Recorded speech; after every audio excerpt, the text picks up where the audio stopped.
a derogatory statement about Bangladesh, terming Bangladesh as an international basket case. History has proven Henry Kissinger's famous description of the infant state of Bangladesh to be wrong. Bangladesh has shown significant performance on economic development and various social development indicators. Our father of the nation, Bangabandhu Sheikh Mujibur Rahman, firmly believed in independence, peace and stability.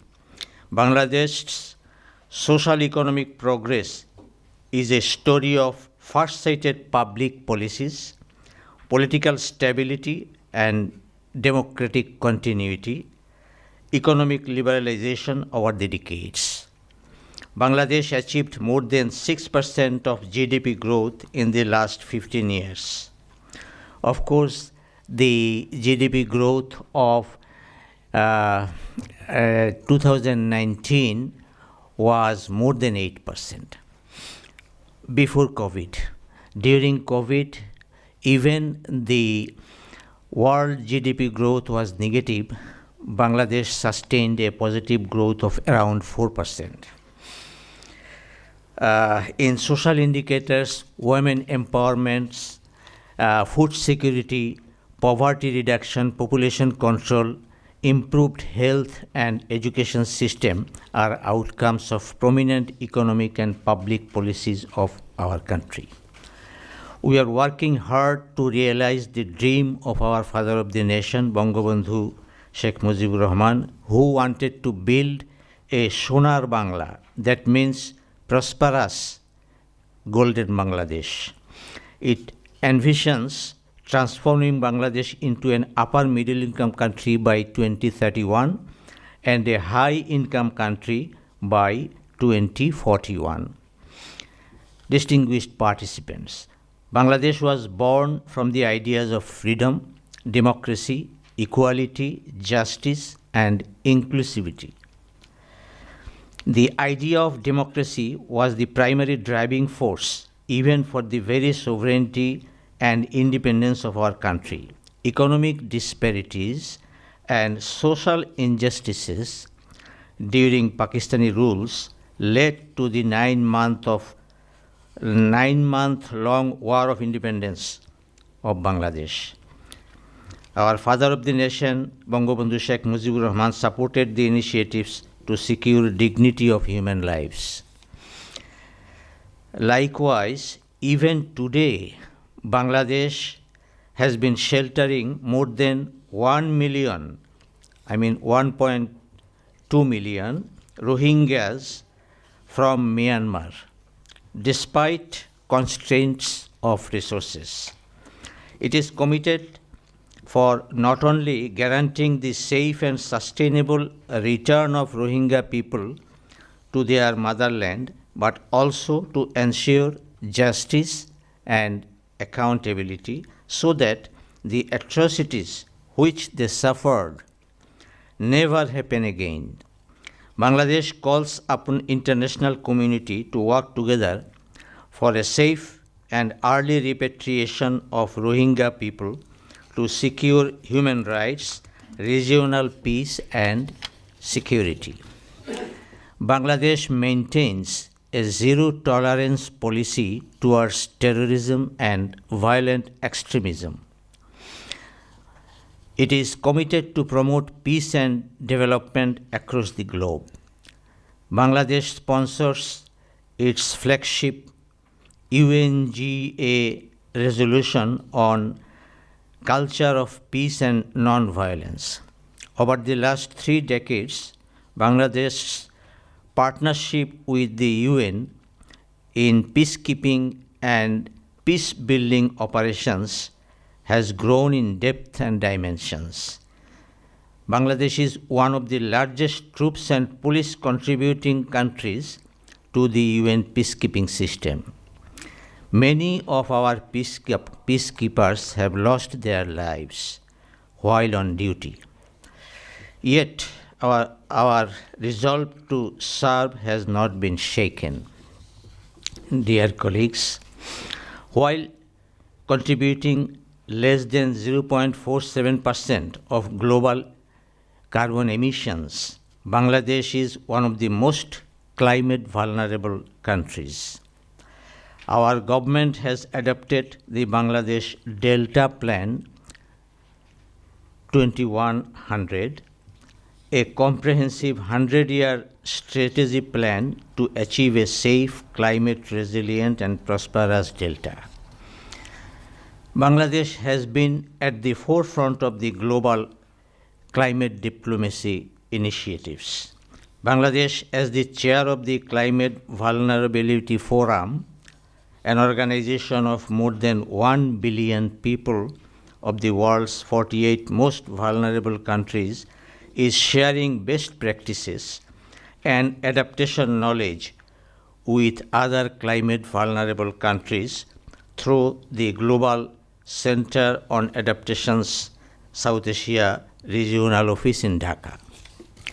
Our Prime Minister Sheikh Hasina, during Glasgow COP26 in November 2021, stressed the need to climate finance, adaptation and mitigation actions, nature-based climate solutions, and so on. Also, she called upon the developed countries to fulfill their commitments of providing $100 billion with a 50-50 balance between adaptation and mitigation.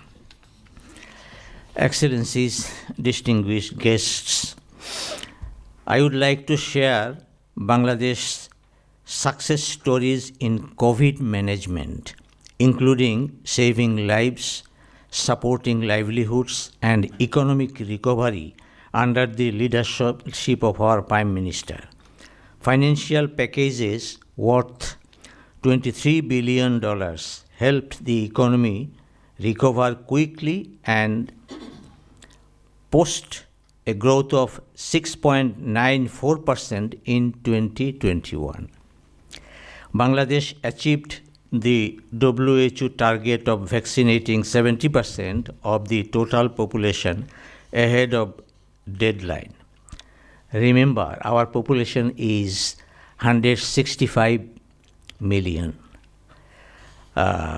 Being ranked 5th out of 121 countries in the Nikkei COVID-19 Recovery Index of May 2022 was a reflection of Bangladesh's success in COVID management. We call for global cooperation to fight against COVID-19 challenges and to accelerate economic recovery.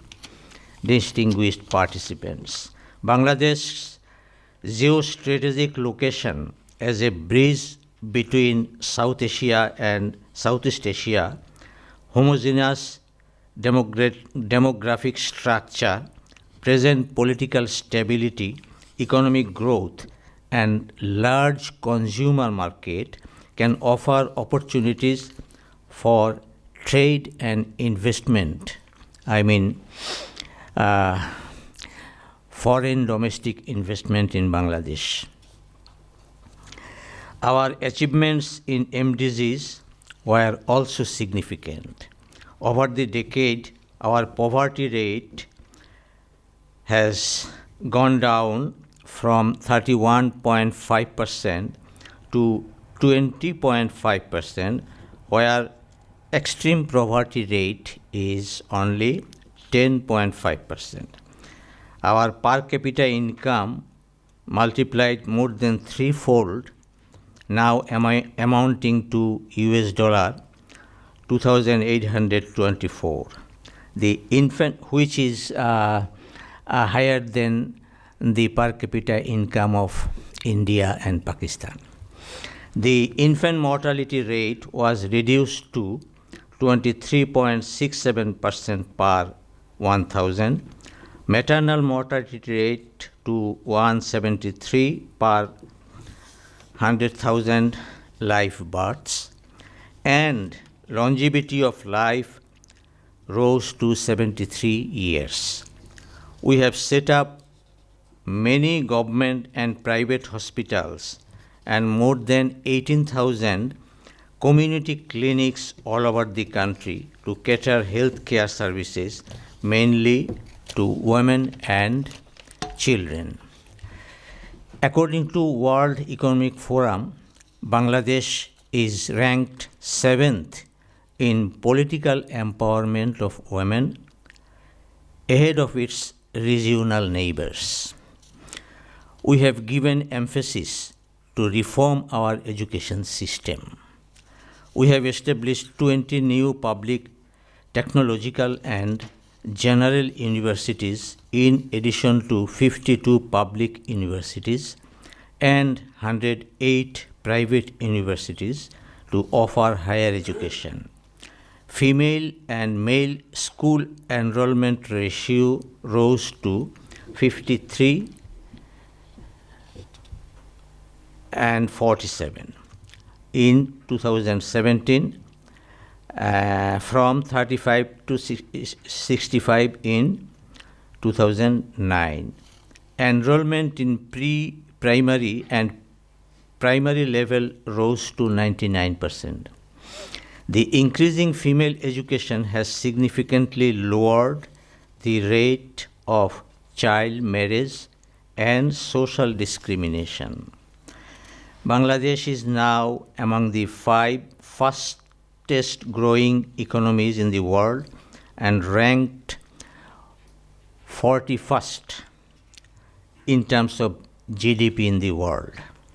Bangladesh will officially graduate into a lower middle income country in 2026. It has already been declared graduated in 2017, but as per official procedure of the United Nations, we will go and due to COVID, we ourselves, has asked for 2 years grace period, because if we are graduated, LDC facilities in terms of trade and investment will be curtailed. That's why our government and the businessmen asked for some more years to continue as least developed countries. But actually, in terms of per capita income, standard of living, and all criteria, we are a middle income country. We have invested heavily in our infrastructure. We are launching mega infrastructure projects like the Padma Bridge. The bridge is 10 kilometers long, and it is the longest bridge on the river. In the world, river bridges are not so long. And also Dhaka Metro Rail Project, Kornofuli Tunnel, the Rupur nuclear power plant, and Matarbari coal-based power plant. The country has already ensured nearly 100% electricity coverage, as its power generation capacity has risen to 25,235 megawatt now. Our investment in digitization and connectivity has spurred the digital economy, youth-led innovations, and transformative socio-economic changes. Dear participants, some challenges let me discuss. Likewise, all countries of the world, at present Bangladesh has been facing some challenges. The Russia-Ukraine war happened at a time when the world had just started to recover from the fallout caused by more than 2 years of COVID-19 pandemic. But the recovery is facing inflationary pressure due to supply shortages in the face of higher demands as countries began to expand economic activities. The ongoing war has created a new shock for the world. Supply disruptions and financial sanctions pose serious economic challenges. The ramifications of these challenges are seen higher commodity and oil prices.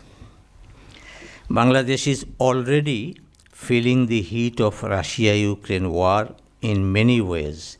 If the war continues for a longer period, the impact will intensify. The impact through reduction in exports and rise in import bills pose threat to our economy. With high energy prices, the chain effect is felt through a hike in prices of gas, fertilizer, and other essentials. Our electricity generation process is suffering due to energy crisis.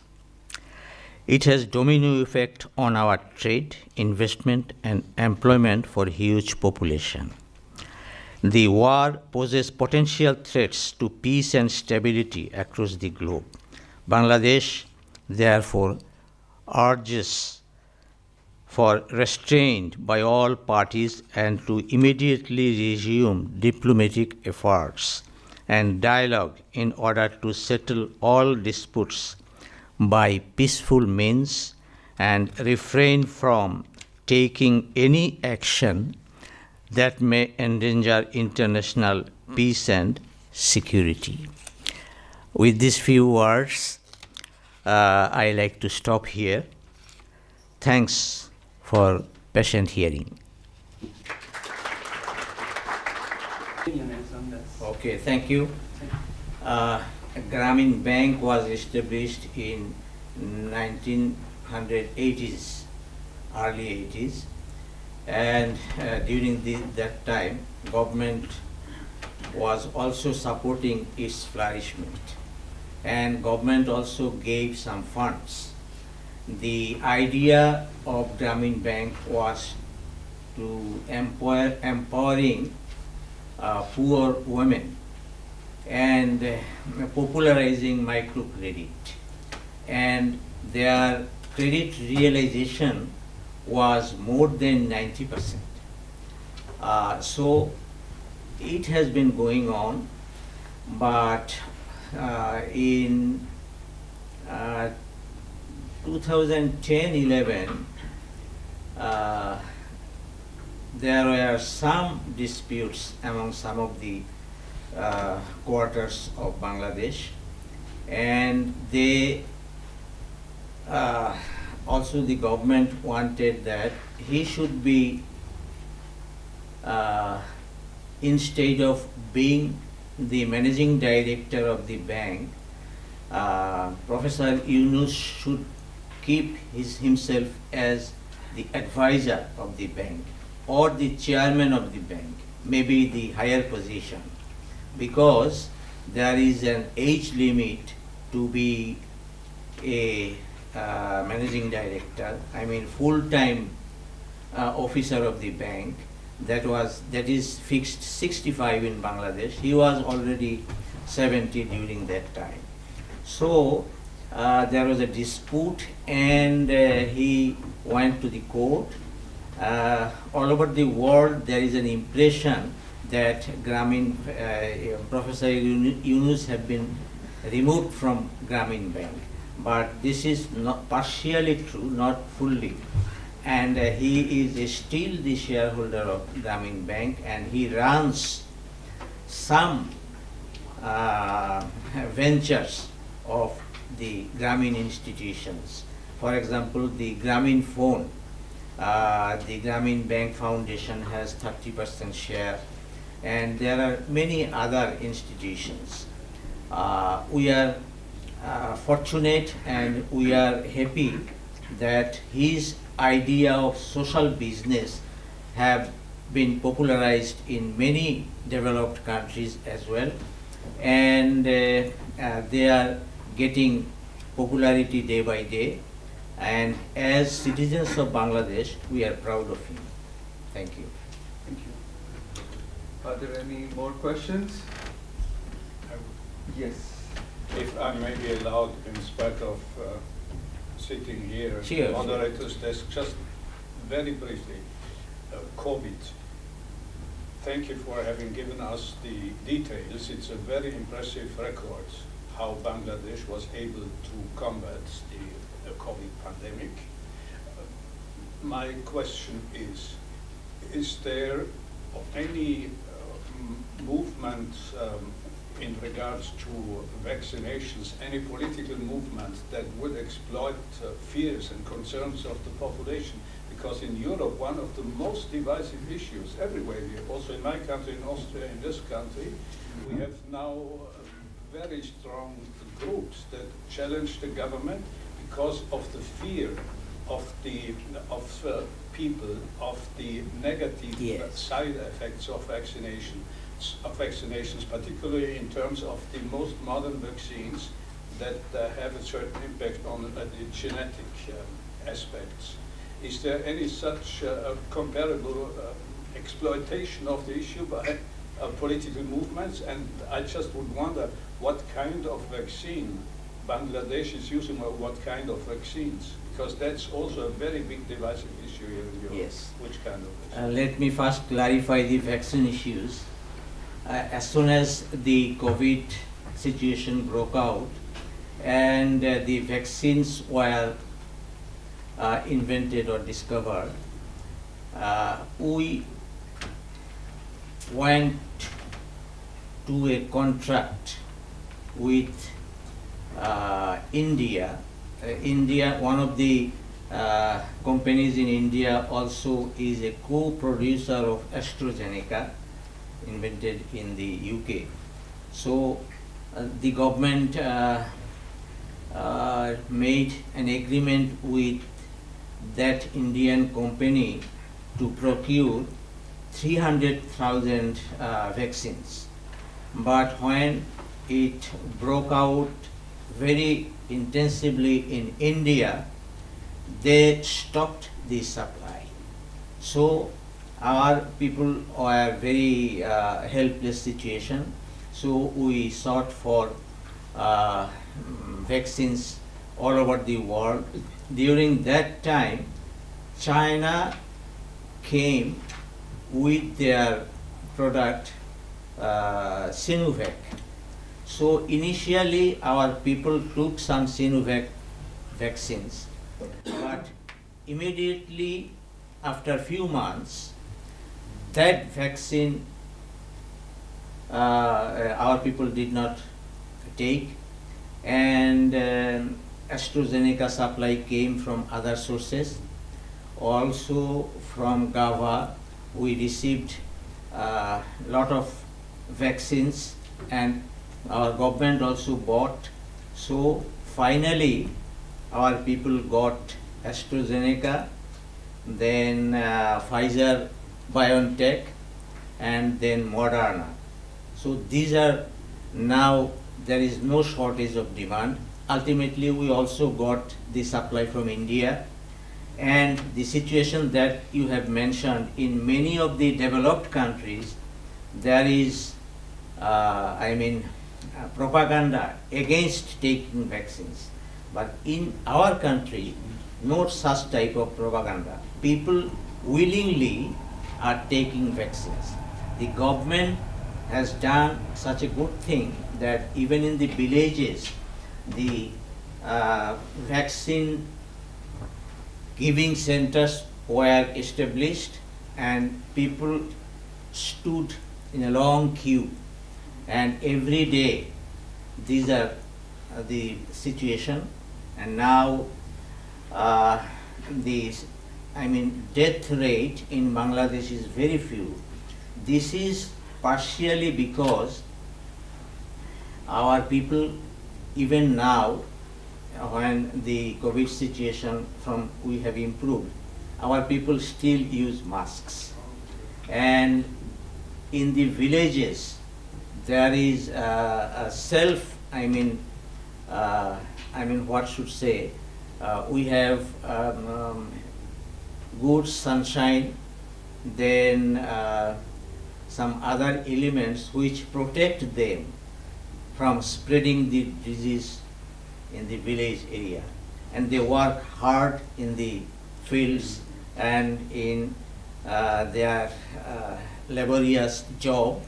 So, and by the grace of Almighty God, we are more or less safe. And our total death all over the country is below 30,000, maybe 28,000, 29,000. Incredible. Austria, with a population of 8 million, has 20,000.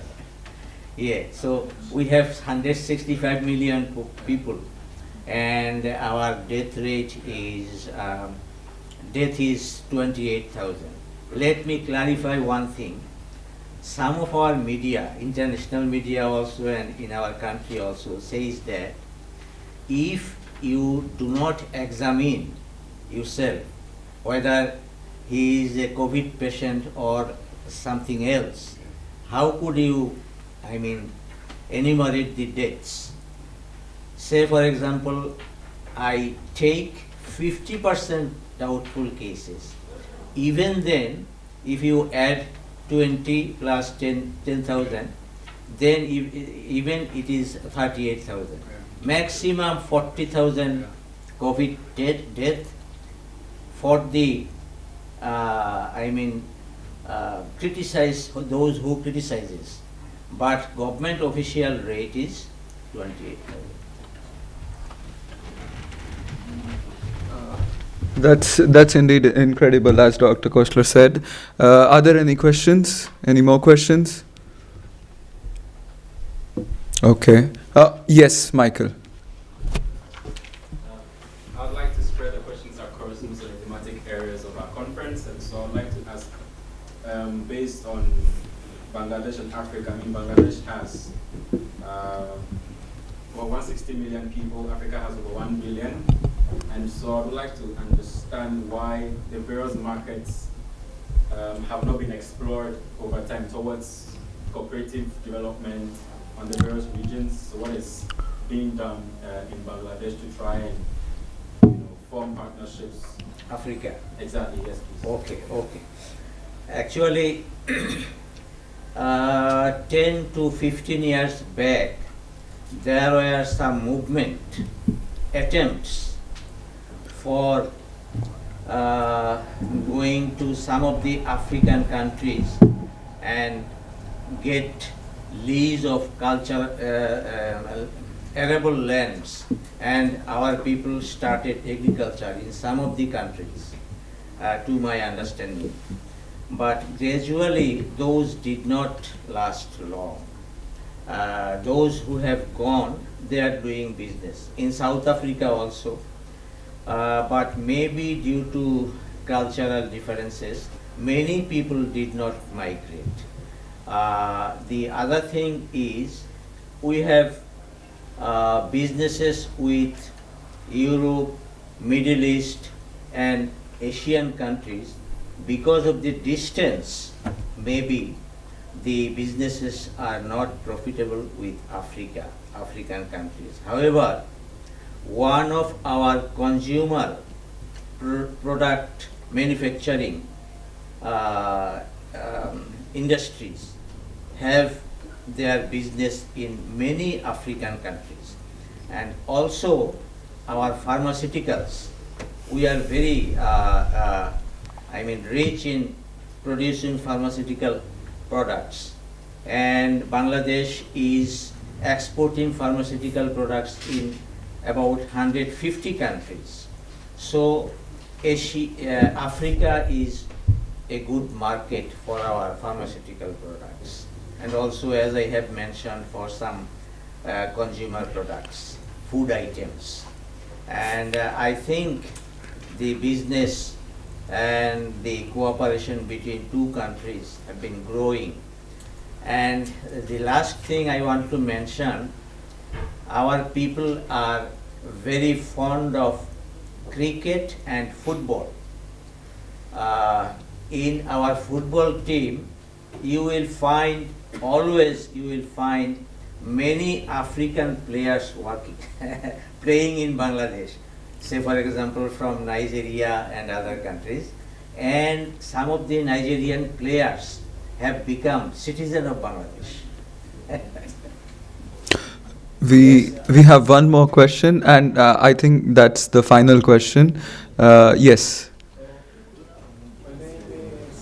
My name is Wagner, and I would like to ask you, what's the difference of the relation of Bangladesh in between China and India?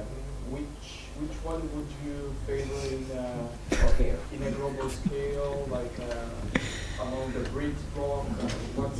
What's the relation itself? Okay, thank you. From the very beginning of our independence, Bangladesh maintains the foreign policy with the idea of friendship to all and marriage to none. And this policy we are continuing till now. We are not partner of any of the political treaties or any regional pacts except SAARC, South Asia Association for Regional cooperation. Regional Cooperation, and BIMSTEC. These are business associations, and we always believe that we maintain friendship with big powers, the US, the European countries, and with our neighbor India, and also with China. In terms of our relationships with China and India, both the countries are liberal. They do not quarrel that why you have relationship with India, and India do not tell us why you have relationship with China, because the commodities that we buy from China are not available in India. And at the same time, there are some commodities, for example, food products or something, which we buy from our neighbor. These we cannot buy from China.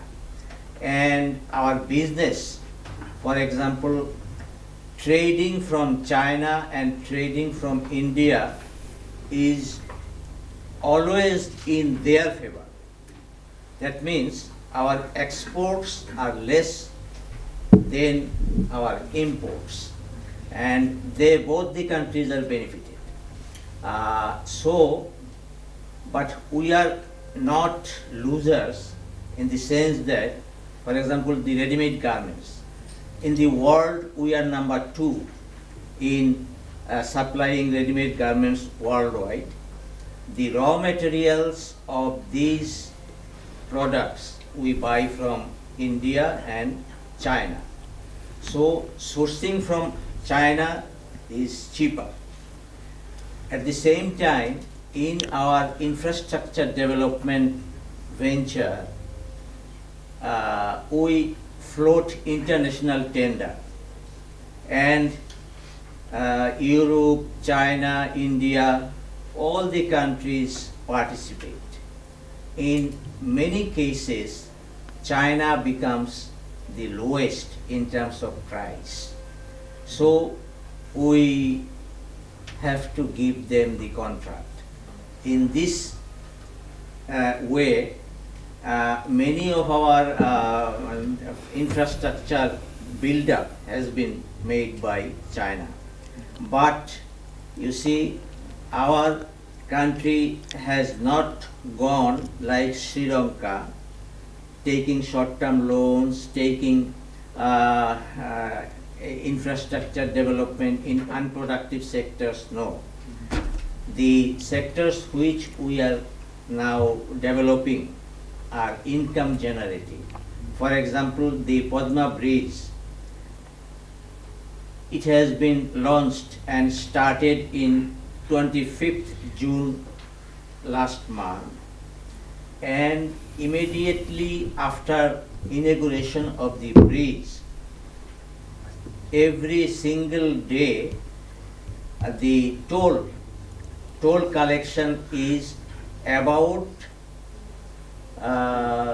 3 কোটিতে কত হয় জানো? 0.3 million. About 0.3 30 million. is 30 million Bangladesh currency. Bangladesh currency. I mean 3 crores taka every day. So it is profit bearing. Of course, it has been built from our own resources. So, and the US is not unhappy because our relationship with China, because US is not a substitute to China. We cannot buy raw materials from the US. So we have friendship with all the countries.